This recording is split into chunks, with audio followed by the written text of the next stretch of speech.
Hello friends, welcome and welcome back to my channel. तर आजच्या या व्हिडिओमध्ये आपण बघणार आहोत 38 कटोरी ब्लाऊजची कटिंग. तर याच्यामध्ये दाखवणार आहे तयार ब्लाऊजवरून मापे कशी घ्यायची आणि ते मेन फॅब्रिक आणि अस्तरवरती त्याची कटिंग कशी करायची, पूर्णपणे स्टेप बाय स्टेप माहिती दिलेली आहे. तर व्हिडिओ शेवटपर्यंत नक्की बघा. चला तर मग व्हिडिओला सुरुवात करूयात. तर इथे आता तयार ब्लाऊज घेतलेला आहे आणि तयार ब्लाऊजचे बॅकच्या साईडनं जे काही तुमचे लेंथ असेल पूर्णपणे लेंथ मोजून घ्यायची आहे आणि त्याच्यामध्ये +1 इंच करून मार्किंग करायची आहे. तर इथे माझे 13 इंच ब्लाऊजची लेंथ आहे, प्लस त्याच्यामध्ये 1 इंच ॲड करून 14 वरती अशा पद्धतीने मार्किंग केलेली आहे. शोल्डर 6 इंचाची मार्किंग केलेली आहे. बॅक नेक जास्त डीप नसल्यामुळे मी इथे शोल्डर 6 घेतलेला आहे. तुमचा डीप असेल तर 5.5 घेऊ शकता. आर्म होलसाठी 5.25 इंचावरती मार्किंग केलेली आहे आणि लाईन ड्रॉ केलेली आहे. त्याच्यानंतर ब्लाऊजवरती इथे चेस्ट साईज मोजून घ्यायची आहे. Chest size 9.5 inch plus 2 inch शिलाई मार्जिन. त्याच्यानंतर वेस्ट मोजून घ्यायची आहे, पूर्ण वेस्ट मोजायची आहे. तर इथे माझी 36 आहे. 36चा 4th पार्ट 9 इंच. तर 9 इंचावरती इथे मार्किंग करून घ्यायची आहे, प्लस 1 इंच टक्ससाठी आणि 2 इंच शिलाई मार्जिन. लाईन ड्रॉ करून घ्यायची आहे अशा पद्धतीने. त्याच्यानंतर आपल्याला नेकची मार्किंग करायची आहे. तर गळ्याची रुंदी जी आहे ती 2.5 इंचावरती ठेवलेली आहे आणि गळ्याची उंची मोजण्यासाठी सरळ तुम्ही बॅकचा पार्ट घेऊन मोजू शकता आणि त्याच्यामध्ये 1.5 इंच शिलाई मार्जिन देऊन मार्किंग करू शकता. अशा पद्धतीने गळ्याचा शेप देऊन घ्यायचा आहे. तर मी इथे गोलच ठेवणार आहे, तुम्ही तुमच्या आवडीनुसार कुठलाही ठेवू शकता. 1/2 इंच नेक डाऊन करायचा आहे. त्याच्यानंतर 1 इंच फ्रंटच्या आर्महोलसाठी आणि 1.5 इंच बॅकच्या आर्महोलसाठी मार्किंग करून घ्यायचं आहे आणि फिटिंगच्या साईडला थोडंसं 1/2 इंचावरती खालच्या साईडला मार्किंग करायचं आहे आणि कटिंग करून घ्यायची आहे. तर अशा पद्धतीने आपली बॅकची कटिंग पूर्ण झालेली आहे. आता फ्रंटची कटिंग करूयात. तर फ्रंटच्या कटिंगसाठी इथे पूर्णपणे जशाच्या तसा ड्रॉ करून घ्यायचा आहे बॅकचा पार्ट ठेवून. इथे तुम्हाला फक्त खालच्या साईडला 1 इंचासाठी एक्स्ट्रा मार्जिन द्यायचं आहे. बाकी जशाच तसं पार्ट ठेवून ड्रॉ करून घ्यायचं आहे आणि फक्त खालच्या साईडला 1 इंचासाठी एक्स्ट्रा मार्जिन द्यायचं आहे. तर अशा पद्धतीनं ड्रॉ करून घ्यायचं आहे फ्रंटसाठी. त्याच्यानंतर आपल्याला फ्रंटचा नेक मोजायचा आहे. तर इथे 7 इंचावरती फ्रंटचा नेक आहे. 2.5 इंचावरती रुंदी आणि 7 इंचावरती गळ्याची उंची टाकून घ्यायची आहे आणि शेप ड्रॉ करून घ्यायचा आहे गळ्याचा अशा पद्धतीनं.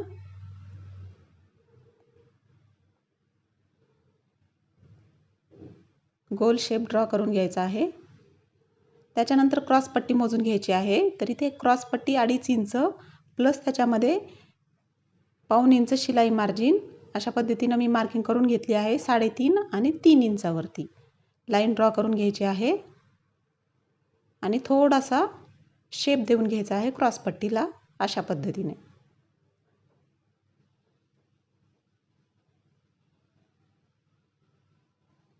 त्याच्यानंतर लगेचच आपल्याला कटोरी मोजून घ्यायची आहे. तर कटोरी इथे 6 इंचाची आहे. 6 इंचाची इथे मार्किंग करून घेतलेली आहे आणि इथे फ्रंट नेकचा मार्किंग करून घ्यायची आहे. तर फ्रंट नेकसाठी 1/2 इंचावरती मार्किंग करून अशा पद्धतीनं लाईन ड्रॉ करून घेतलेली आहे. 6 इंचाची कटोरी मार्किंग करून घेतल्यानंतर वरती एक मार्क करून घ्यायचा आहे आणि गळ्याच्या साईडला 1 इंच मार्किंग करून लाईन ड्रॉ करायची आहे.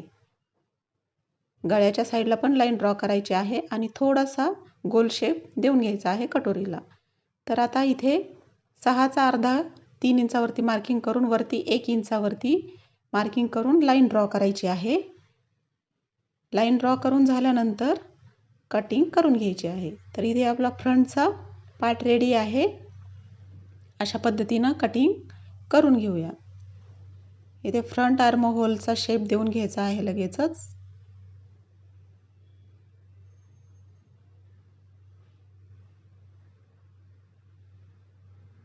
नेकची कटिंग करताना व्यवस्थित कटिंग करून घ्यायची आहे.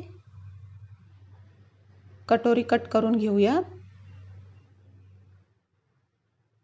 तर आता इथे कटोरीसाठी आपल्याला मार्जिन देऊन घ्यायचं आहे. एक्स्ट्रा असं सेंटरमध्ये कट लावून घ्यायचे आहेत.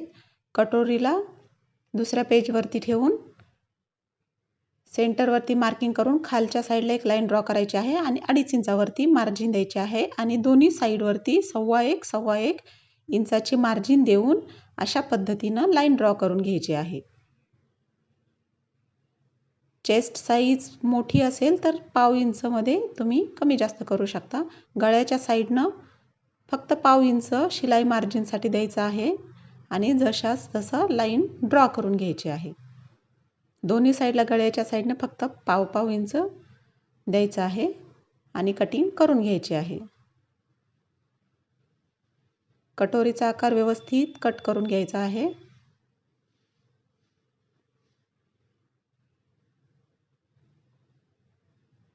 आता सेंटरवरती फोल्ड करायचं आहे. सेंटरवरती फोल्ड केल्यानंतर 1/2 इंच शिलाई मार्जिनसाठी सोडून तुमची जी काही कटोरी असेल त्याचा 1/2 घेऊन मार्किंग करून वरती 2.5 इंचावरती मार्किंग करून अशा पद्धतीनं कट्स लावून घ्यायचे आहेत.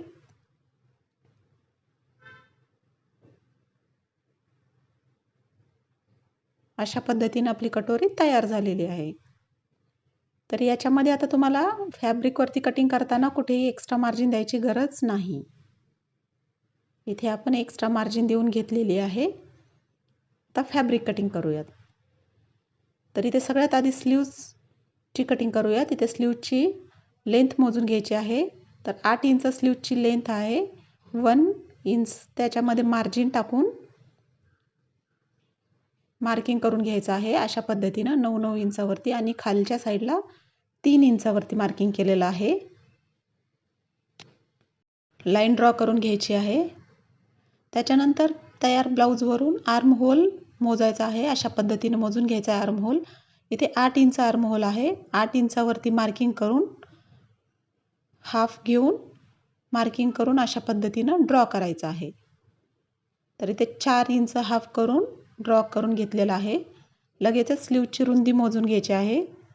तर 6 इंच स्लीवची रुंदी प्लस 2 इंच शिलाई मार्जिन लाईन ड्रॉ करून घ्यायची आहे आणि कटिंग करून घ्यायची आहे स्लीवची. तर इथे फ्रंट आर्म होलची कटिंग जी आहे ती स्टिचिंग करताना करून घ्यायची आहे. स्लीवचा जे जॉईंट आहे तो दिल्यानंतर सेंटरचा मार्क करून घ्यायचा आहे.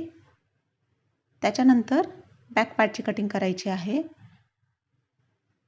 तसाच मार्किंग करायची आहे. इथे कुठेही मार्जिन एक्स्ट्रा मार्जिन ॲड करायची गरज नाही आहे. कारण आपण पेपर कटिंग करतानाच मार्जिन दिलेले आहेत. ॲज इट इज आहे तशाच मार्किंग करून घ्यायच्या आहेत. अशा पद्धतीनं आणि पूर्णपणे कटिंग करून घ्यायची आहे. व्यवस्थित कटिंग करून घ्यायची आहे नेकची.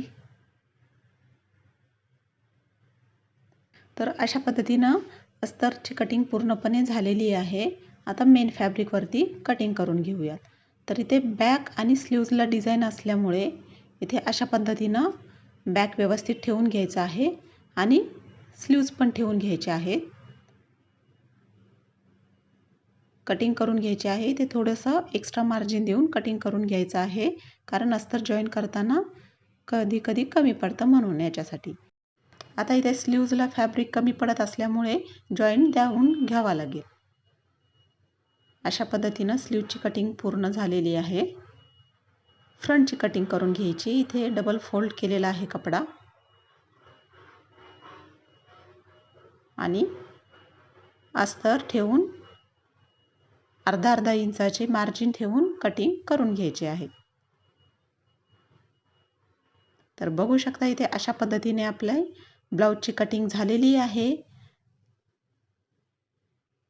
तर इथे पूर्णपणे स्टेप बाय स्टेप मी तुम्हाला तयार ब्लाऊजच्या मापावरून मापे कशी घ्यायची आहे आणि कटिंग कशी करायची आहे पूर्णपणे डिटेलमध्ये सांगितलेलं आहे. तरी तुम्हाला काही डाऊट्स असतील, काही समजलं नसेल तर मला कमेंट करून नक्की सांगा.